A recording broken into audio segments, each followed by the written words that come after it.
Hey, my name's Connor, and today I want to share something that nearly tore my marriage apart, but in the end, it completely reshaped the way I view relationships. My wife, Emily, and I have been married for several years now.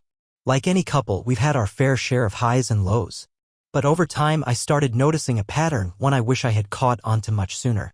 Every time things didn't go her way, Emily had a habit of shutting down emotionally. She wouldn't argue, she wouldn't explain, and she certainly wouldn't come right out and say what was bothering her. Instead, she had her own way of handling things by withholding intimacy. At first, I brushed it off. I figured it was just one of those mood swings, or maybe she needed some space. But the more I paid attention, the more I realized it wasn't random. It was intentional. If I ever said no to something she wanted, whether it was a favor, a decision, or even the smallest disagreement, suddenly she just wasn't in the mood. And it wasn't only about physical closeness. She would act distant, cold, and completely uninterested in me. At the beginning, I played along. I mean, who wants to come home to a tense, uncomfortable atmosphere? So, I did what most guys would. I tried to fix things.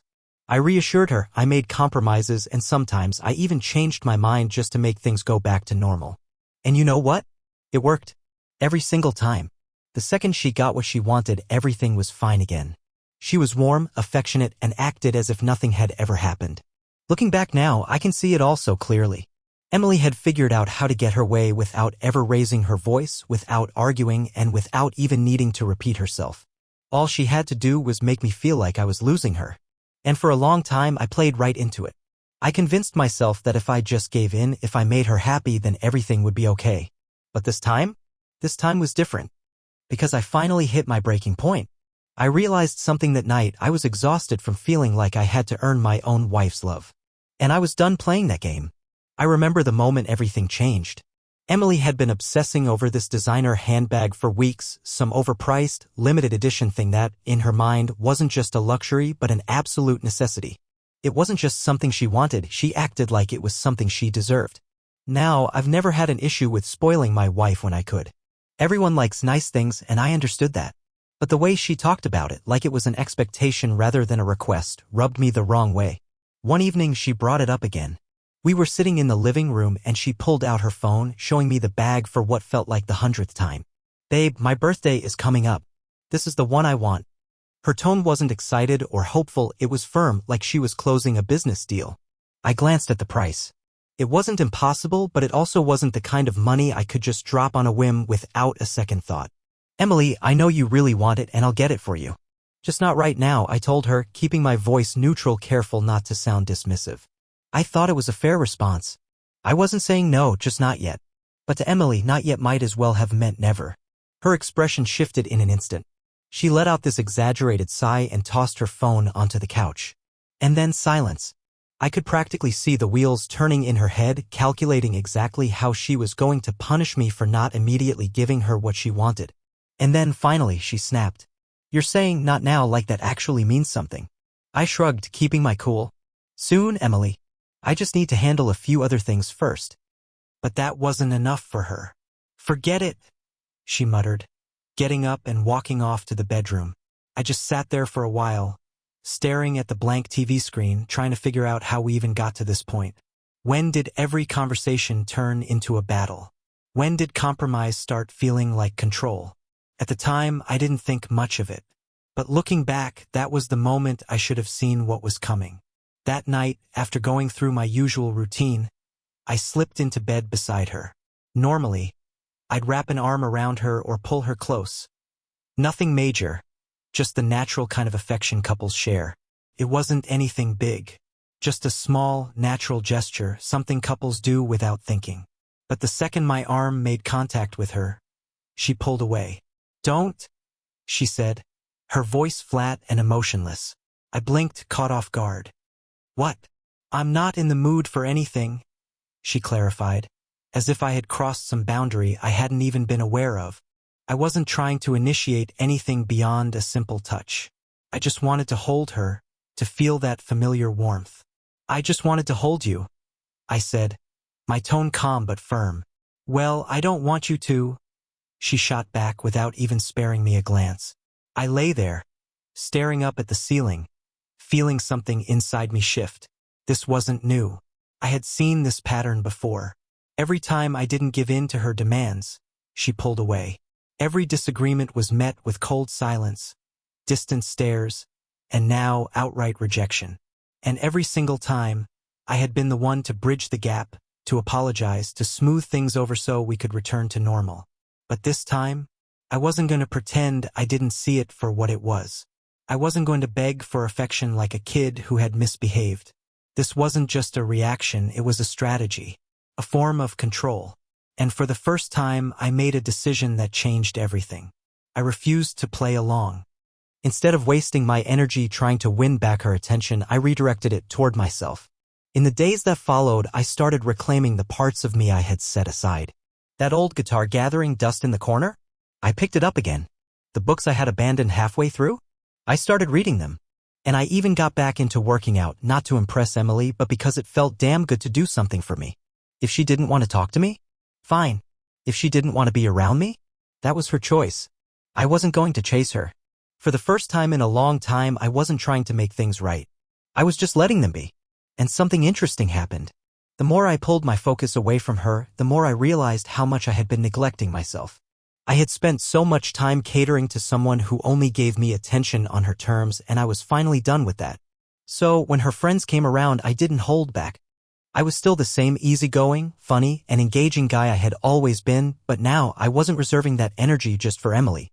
Whenever her friends visited, I made sure to be present instead of fading into the background. If someone had a new haircut, I noticed. If a joke was cracked, I laughed and added to the conversation. I made eye contact, listened when people spoke, and asked follow-up questions. And you know what? They responded. They laughed at my jokes. They started conversations with me. They enjoyed my company. At social gatherings, I stopped orbiting around Emily like a satellite. Instead, I became the center of attention in my own right. I wasn't over the top or putting on a show, I was simply there, making people feel heard, contributing to the energy in the room. And in return, people gravitated toward me. And Emily noticed. She wasn't used to seeing me like this, so at ease, so effortlessly myself. She wasn't used to me not looking at her for approval, not waiting for her permission to be let back into her good graces.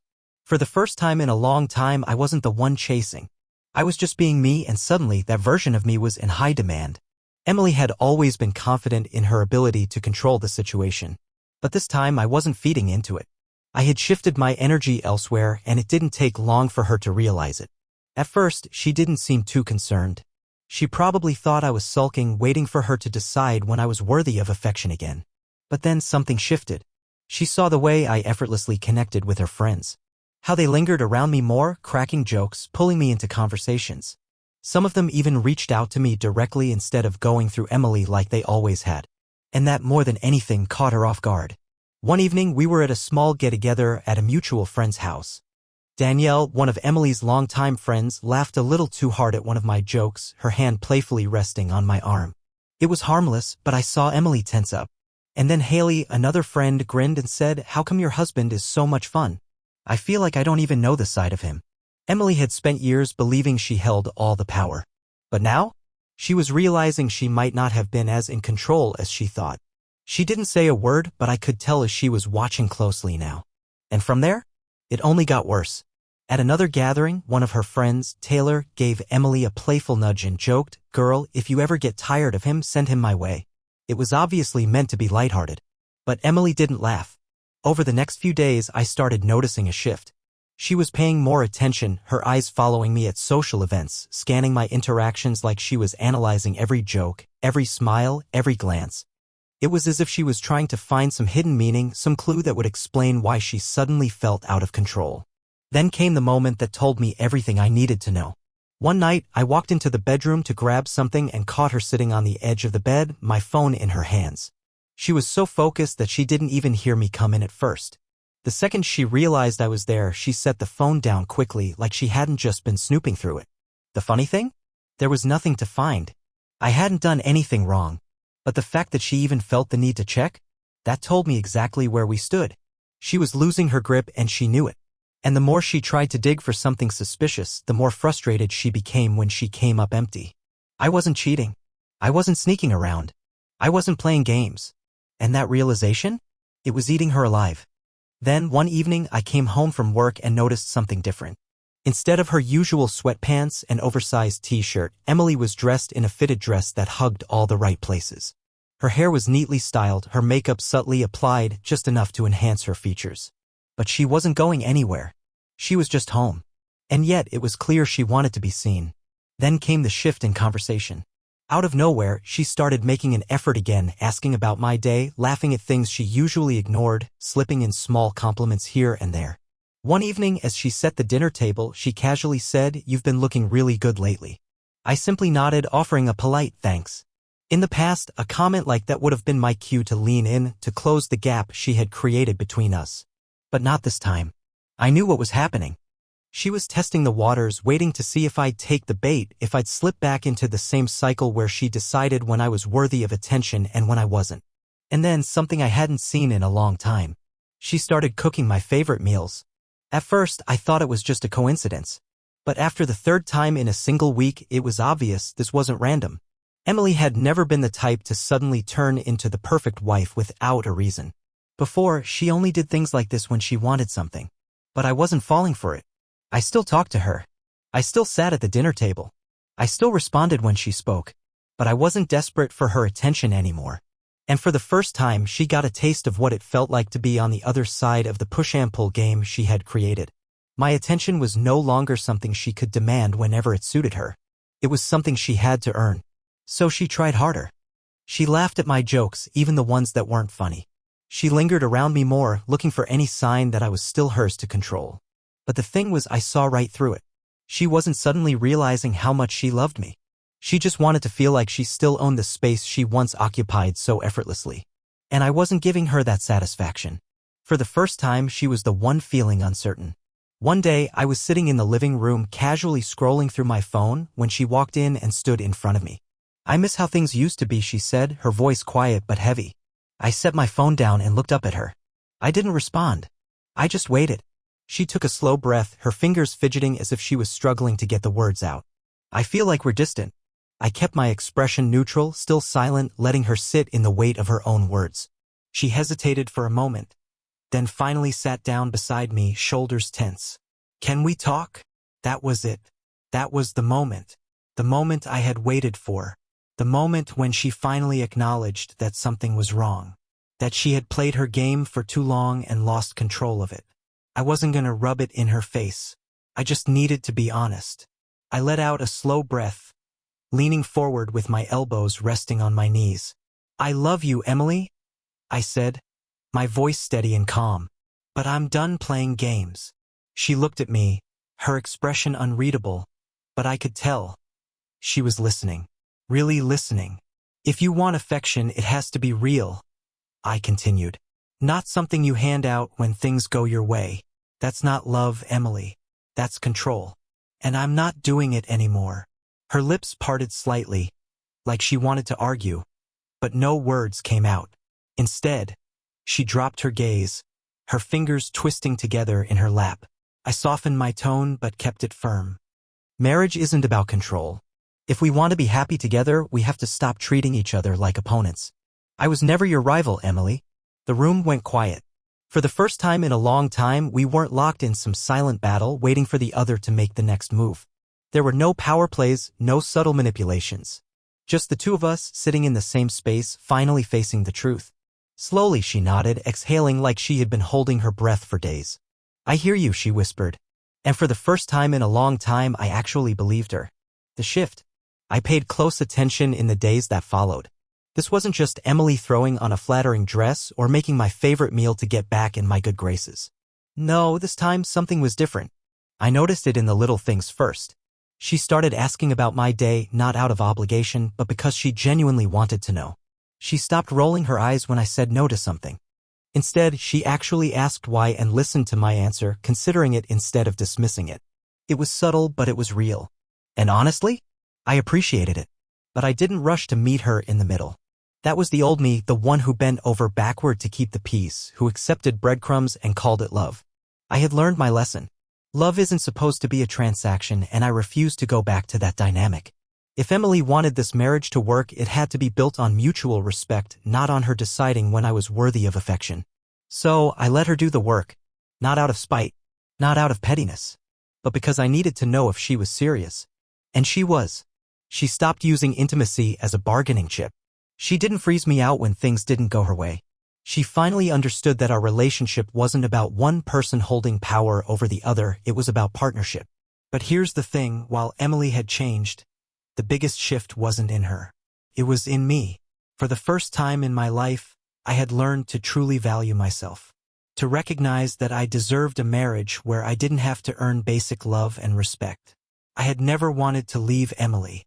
I loved her, but I refused to be manipulated again. And because I stood my ground, because I refused to fall back into that toxic pattern, our marriage actually became stronger. Was it perfect? No. No relationship ever is. But for the first time, it was real. No more games. No more silent punishments. Just two people who had finally figured out how to love each other the right way. And let me tell you, standing up for myself, that was the best decision I ever made. Now, I'm not saying this is some universal fix. Every relationship is different. But I will say this, if you ever find yourself in a situation where love feels like something you have to earn, it's time to start asking some serious questions.